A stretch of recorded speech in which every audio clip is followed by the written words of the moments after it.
Alright, so I had a few interruptions there. Let's get back to it. I was at 30 caliber, and let's put the 25 caliber in. Which is, that's 30. 25 cal. You can see that little notch again that I was talking about. Right there, and there's your set screw hole. So gently, we're going to put this in here.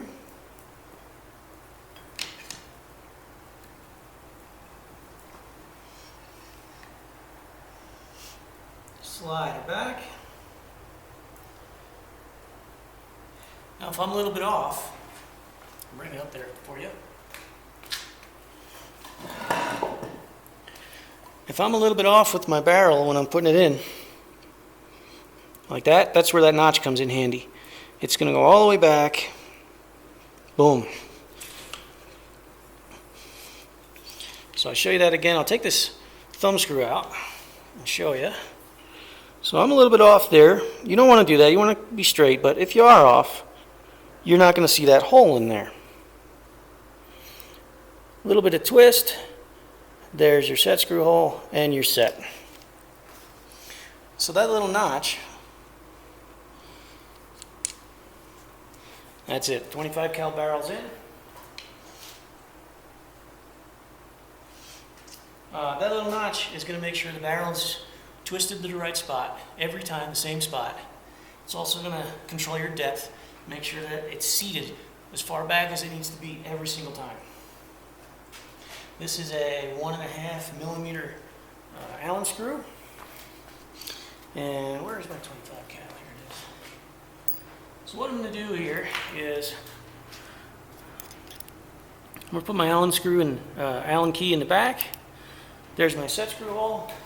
Come in from the back. Find your spot. And that's it. Now you can have a little bit of resistance here. When I push this in, it'll push forward a little bit, and I can just put a little bit of pressure on it, and you're set. Now the set screw hole is going to make sure that that bolt probe is in the same spot. And if you feel resistance right away, you're going to want to make sure that you twist a little bit, make sure that you're getting into that hole. And then, here we go, just tighten it up. If you only spin once or twice, you're probably in the wrong spot. So give it a little twist, make sure you're driving into that set screw hole, snug it up, you're done. And now, so now I've got 25 caliber installed. Let me show you the magazines. This is pretty cool. Let's see, here's these guys and those guys.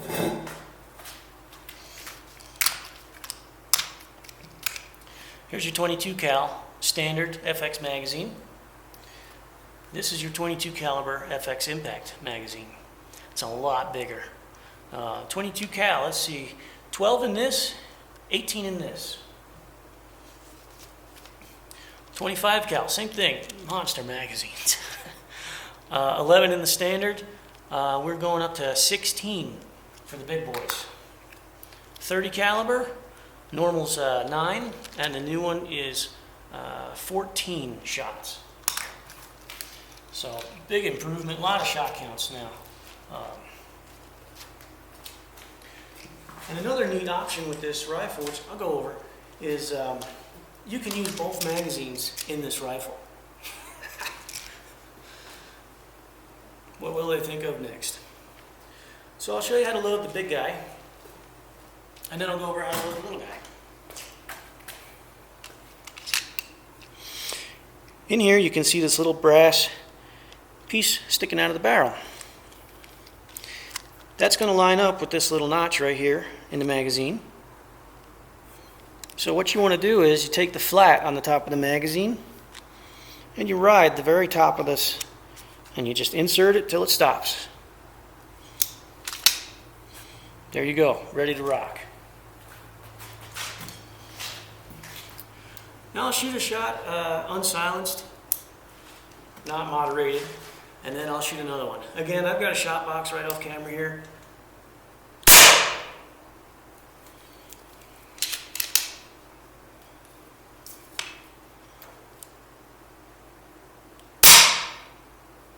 Don't know if that came over or not, but you get the idea. So maybe I'm walking in the woods, whatever, I run out of the big guy, and I need to swap out to the smaller guy. The larger ones are going to come in from the right side of the gun. The smaller ones, if you need to use them, they're going to come in from the left side. Same thing, you look for your little brass piece, and you insert your magazine. These have the ability to free float a little bit, so they're not ideal, but they're usable. I'm going to show you that from the other side so that you can see what's important. So, same thing, you look for that little groove in there. Line up your slot and push it in till it stops. And now you've got, let's see, 25 cal, so I got another 11 shots. Safety.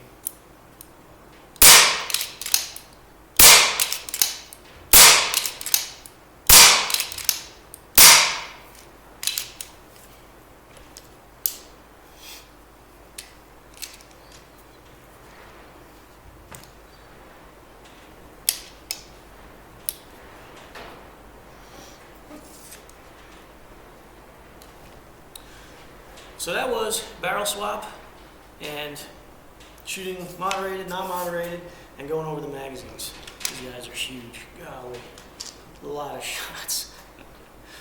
Another option that the FX Impact has is the arrow barrel. Now I have the arrow barrel right here, and it's got the same indents, the same set screw locations, and everything else. What I unfortunately don't have is the arrows. So that's going to be coming in a later video at some point in the future.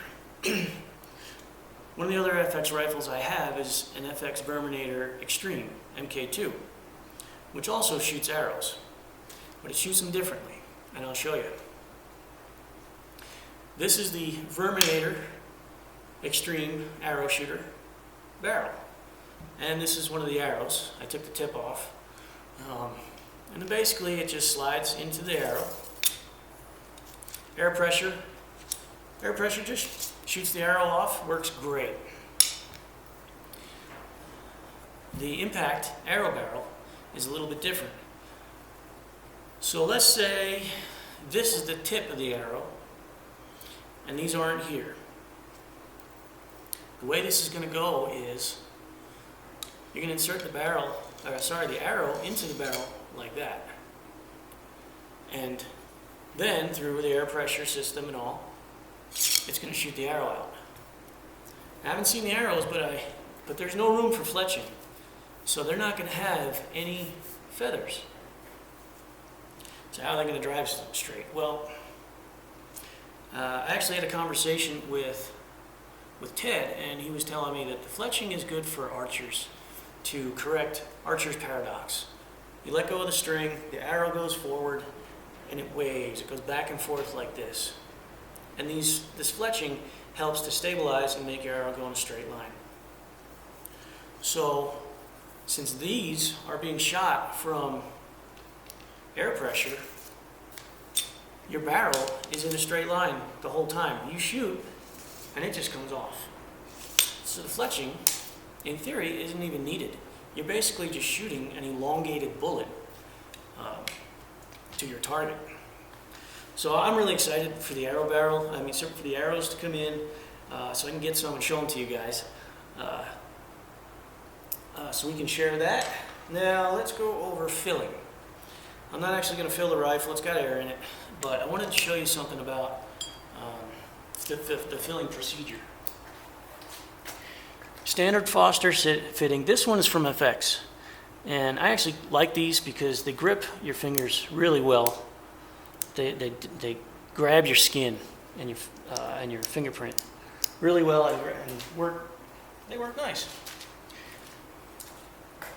You can see here that the fill probe's not extended out of the rifle very much. So when this goes on, there's not much to grab there. So you may want to grow your fingernail a little bit. It helps if you push up just a little bit, put some pressure on.